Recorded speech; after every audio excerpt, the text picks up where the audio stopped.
binigay sa akin ni Doc Carlos ang number mo. Saan tayo magkikita? Punta ka na yung tao mo.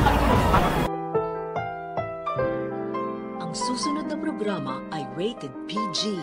Ito ay nangangailangan ng patnubay at gabay ng magulang para sa mga batang manonood.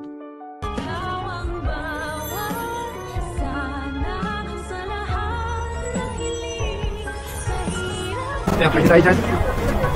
Naiwan po ng babae yung gloves niyo.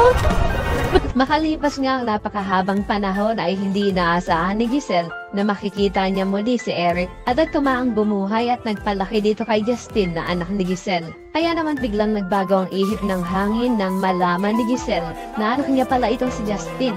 At parang pinagsisisihan niya ang ginawa niyang pagsampal dito. At kung sino nga si Eric sa buhay ni Giselle, ayan ang dapat nating abangan. Samantala, tuluyan nang pumayag si Lynette na magpakonsulta dito kay Doc Denise. Pakiramdam niya daw kasi ay para may mga tao lagi na mananakit sa kanya. At feeling talaga ni Lynette na masisiraan na siya ng bait. At matapos nga ang kanilang konsultasyon, ay makikita na lang natin ang mag-inang Lynette at Annalyn na nasa Nagoya, Japan na at makikita pa nga din nila doon si Doc Lyndon. Masaya si Annalyn na magkikwento kay Doc Lyndon ng kanyang experience sa Japan. Masayang-masaya daw si Annalyn dahil first time niyang sumakay ng eroplano at kasama niya pa ngayon ang kanyang nanay na first time din naman na mag-out of the country. Tatanungin naman ni Doc Lyndon si Annalyn kung ano daw unang naiisip nito kapag binababanggit ang bansang Japan.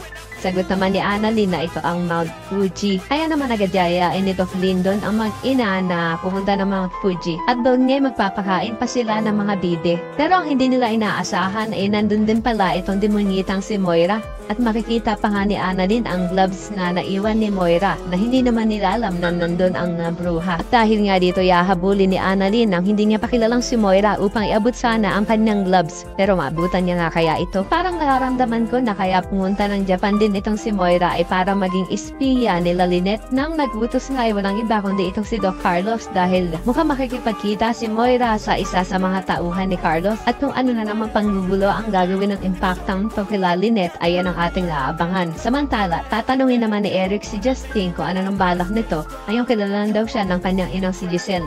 Sabi naman ni Justin na wala daw siyang balak dahil kinalimutan niya na daw at pinatay niya na sa kanyang isipan ang kanyang ina. Kaya naman ko isa ka sa mga umaasang sana hindi magtagumpay si Moira sa kanyang balak kila Lynette at Annalyn ay pakilike ang video na ito and don't forget to subscribe. Thanks for watching and see you next time. Bye-bye!